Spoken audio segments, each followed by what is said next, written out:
Hi everyone, कैसे हैं? I think आप वेल होंगे और अपनी स्टडी को भी सुचारू रूप से प्रोसेस में ला रहे होंगे। देखिए, अपन ने पास्ट सिंपल टेंस तक कंप्लीट कर लिया है और आज अपन नेक्स्ट जो टेंस लर्न करने जा रहे हैं वो है आपका पास्ट कंटिन्यूअस टेंस। बात करते हैं पास्ट कंटिन्यूअस टेंस। अब पास्ट कंटिन्यूअस टेंस का मतलब आप जानते हैं कि इसमें जो भी कार्य है उसकी कंटिन्यूटी पाई जाती है, इसमें निरंतरता पाई जाती है। अब ये निरंतरता यदि आपकी वर्तमान में पाई जाती है तो ये प्रेजेंट कंटिन्यूअस टेंस होता है, और यही निरंतरता यदि भूतकाल में पाई जाए तो वो होता है आपका पास्ट कंटिन्यूअस टेंस। अब इसकी पहचान, जिन हिंदी वाक्यों के अंत में रहा था,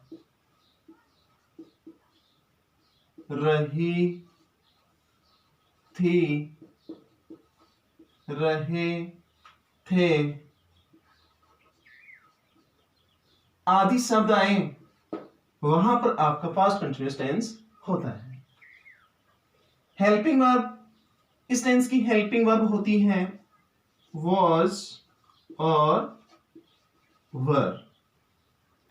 जैसे कि मैंने बताया था पहले कि जिस हेल्पिंग वर्ब के अंत में आ जाए एस, उसका यूज हमेशा सिंगुलर सब्जेक्ट के साथ में करते हैं। तो देखिए, अब यहां पर जो वाज है, अब इसमें सिंगुलर सब्जेक्ट जैसे he, she, it, any name, this, that, और एक सब्जेक्ट और जुड़ जाएगा, वो हो जाएगा आपका आई। तो इनका प्रयोग हमेशा वर्ड्स के साथ भी किया जाएगा, क्योंकि एक आई है ना, वो एक एक्सेप्शनल है, इसलिए वर्ड्स का प्रयोग आई के साथ में किया जाएगा। जबकि अन्य जो प्लूरल सब्जेक्ट है, आपके प्लूरल सब्जेक्ट हैं, जैसे आई को छोड़कर वी, यू, दे, दीज और दोज, बॉयज, गर्ल्स, इन सब के साथ में आपका वर्ब का प्रयोग किया जाएगा। मेन वर्ब, जैसा कि अपन ने पढ़ लिया है कि कंटिन्यूअस टेंस के अंदर हमेशा वर्ब की फोर्थ फॉर्म अर्थात आईएनजी फॉर्म का यूज किया जाता है।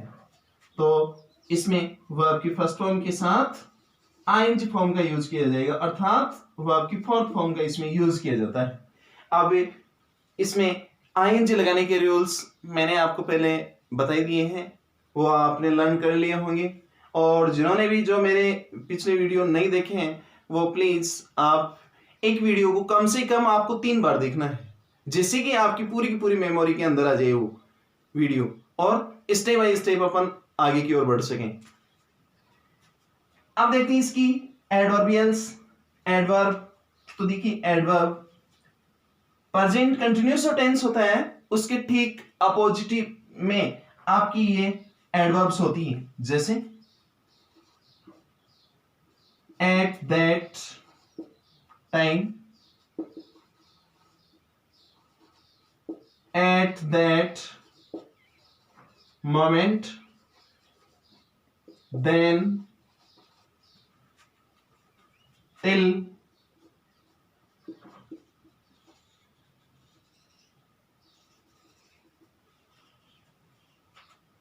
और इसके अतिरिक्त वो आ जाएगा आपका पास्ट रेफरेंस, मतलब भूतकाल से संबंधित यदि कोई बात अपने सामने आती है तो वो होती है आपकी पास्ट रेफरेंस। अब देखते हैं इसके सेंटेंस। अब देखते हैं इसका अफर्मेटिव सेंटेंस। अफर्मेटिव सेंटेंस में सबसे पहले लिखेंगे अपन सब्जेक्ट, सिंगुलर या प्लूरल अपन को पहचान करनी होगी। उसके बाद में अकॉर्डिंग टू सब्जेक्ट, सिंगुलर है तो सिंगुलर हेल्पिंग वर्ब, और प्लूरल है तो प्लूरल हेल्पिंग वर्ब। उसके बाद में जो भी वर्ब होगी उसकी फर्स्ट वर्ब की फर्स्ट फॉर्म के साथ आईएनजी लगाएंगे, फिर ऑब्जेक्ट लिखेंगे, अदर्स, और अंत में फुल स्टॉप। तो सेंटेंस अपन पास, सरला एक मधुर गीत गा रही थी, तो सब्जेक्ट लिखेंगे सबसे पहले अपन सरला। अब सरला सिंगुलर सब्जेक्ट है, इसलिए हेल्पिंग वर्ब लगाएंगे अपन was, सरला was। अब गाना, तो गाने की होती है सिंग, सरला was singing, सिंग में लगा देंगे N, was singing a sweet song. दूसरा सेंटेंस, पक्षी, अपन सेंटेंस लेते हैं अब दूसरा, पक्षी चहचहा रहे थे। तो सबसे पहले अपन को देखना पड़ेगा सब्जेक्ट, सब्जेक्ट के बाद हम देखेंगे वर्ब और वर्ब के बाद में ऑब्जेक्ट। तो देखिए अब इसमें ऑब्जेक्ट नहीं है तो सब्जेक्ट प्लस वर्ब ही है। तो सबसे पहले लिखेंगे अपन पक्षी, तो पक्षी क्या है, रहे थे, प्लूरल सब्जेक्ट है, तो द बर्ड्स।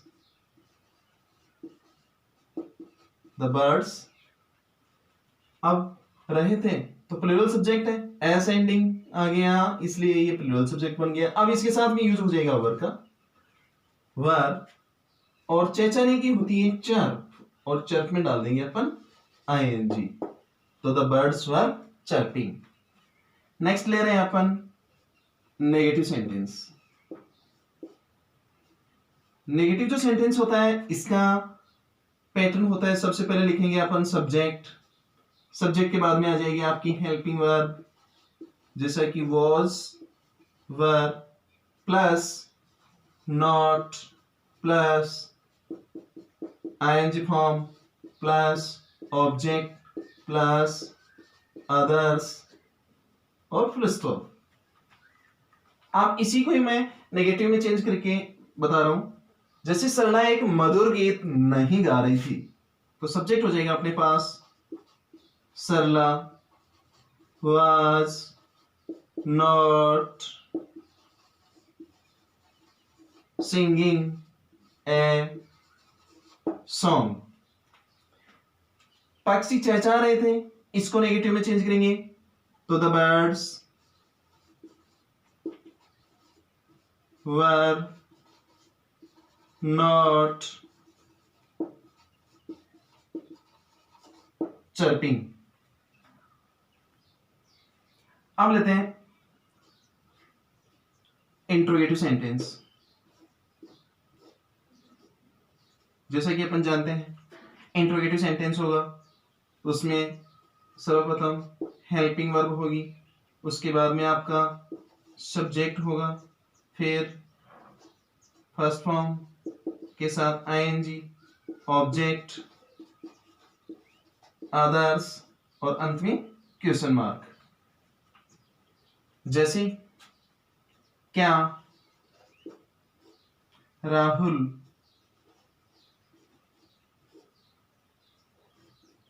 एक उपन्यास लिख रहा था।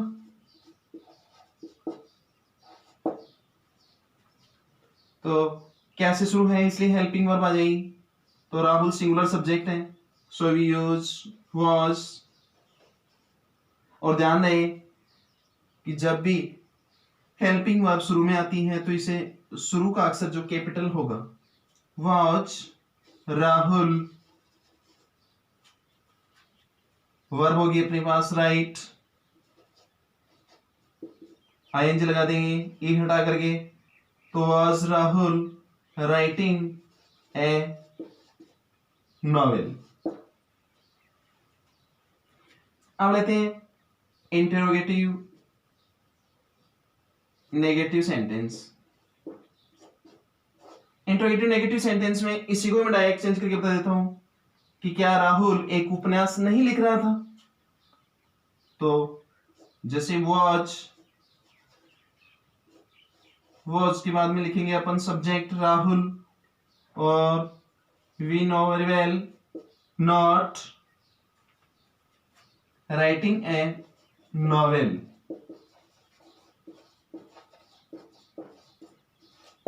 अब कुछ इसमें अदर यूजेस हैं पास्ट कंटिन्यूअस टेंस के, जैसे एज व्हेन आ जाए या फिर व्हाइल आ जाए तो देन आ जाए। तो ऐसी दो सिचुएशन बनेंगी जिनके अंदर अब इस टेंस को और अधिक रूप के अंदर देखा जाए। अर्थात पास्ट कंटिन्यूअस टेंस में कुछ वर्डिंग का यूज होता है जिनके अंदर भी पास्ट कंटिन्यूअस टेंस का होता है, उनकी कुछ एग्जांपल के माध्यम से समझते हैं। अब देखिए कुछ सेंटेंस होते हैं जिनके अंदर एज, व्हेन, व्हाइल या एज, सून एज आए तो उन वाक्यों के अंदर आपका पास्ट सिंपल या पास्ट कंटिन्यूअस दोनों टेंस का यूज किया जाता है। और यदि वाइल आए सेंटेंस में, किसी सेंटेंस के बीच में, तो वाइल आए और वाइल के दोनों तरफ यदि ब्लैंक हो तो उनके अंदर, दोनों के अंदर अकॉर्डिंग टू सब्जेक्ट सिंगुलर या plural was were plus ING का यूज करेंगे। जैसे I a book while my brother was watching TV, कि जब मेरा भाई टीवी देख रहा था तभी मैं, या उसी दौरान मैं एक पुस्तक पढ़ रहा था। तो इधर वाइल आ गया बीच में। अब वाइल बीच में आते ही तो इधर देखो वाज वर प्लस आईएनजी आ रहा है, अर्थात पास्ट कंटिन्यूअस टेंस का यूज हो रहा है, तो इधर भी वाज वर प्लस ही आईएनजी का यूज हो जाएगा। अब आई है तो आई के साथ यूज करेंगे वाज, और रीड में लगा देंगे आईएनजी फॉर्म, वाज रीडिंग। इसी तरह से देखो, जब किसी सेंटेंस की शुरुआत वाइल से हो, अर्थात दो कार्य हो, जो दो कार्य होने के साथ साथ दो कार्य हो और जिनमें एक कार्य रनिंग में हो और उसके तुरंत बाद यदि दूसरा कार्य प्रारंभ हो, तो वहां पर एक के अंदर पास्ट कंटिन्यूअस टेंस होगा और दूसरे में पास्ट सिंपल टेंस होगा। जैसे while the bus was moving, मतलब जैसे ही बस घूम रही थी, सुरेश जंप ऑफ, सुरेश कूद गया। तो अब यहां पर क्या हो जाएगी, वो आपकी सेकंड फॉर्म आ जाएगी जंप्ड ऑफ। ऐसे ही जब एज सुन एज किसी सेंटेंस के प्रारंभ में हो और दो कार्य ठीक जैसे हुए थे उसी दौरान एक कार्य के समाप्त होते ही यदि दूसरा कार्य प्रारंभ होता है तुरंत, तो वहां पर भी आपका पास्ट सिंपल टेंस का यूज होता है। जैसे as soon he saw the police, मतलब जो ही उसने पुलिस को देखा, ही ran away, वह वहां से दौड़ गया। रन की सेकंड फॉर्म होती है ran।